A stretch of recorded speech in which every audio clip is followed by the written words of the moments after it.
কর ফাঁকি দেওয়ায় দেশের জনপ্রিয় তারকাসহ এক ঝাঁক শিল্পীর ব্যাংক হিসাব জব্দ করা হয়েছে।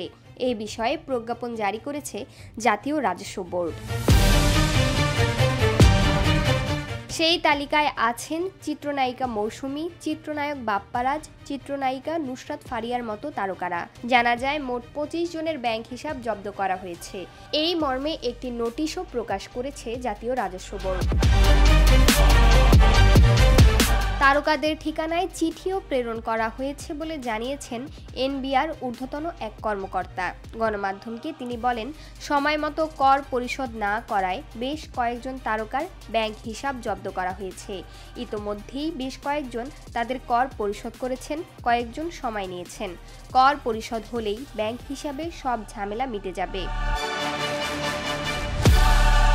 কর অঞ্চল 12-র সহকারী কর কমিশনার কাজী রেহমান সাজিদ মন স্বাক্ষরিত প্রজ্ঞাপনে 25 জনের তালিকায় উল্লেখিত নাম ছাড়াও রয়েছেন অভিনেতা আহমেদ শরীফ, শবনম পারভীন, নুসরাত ইয়াসমিন তিশাও।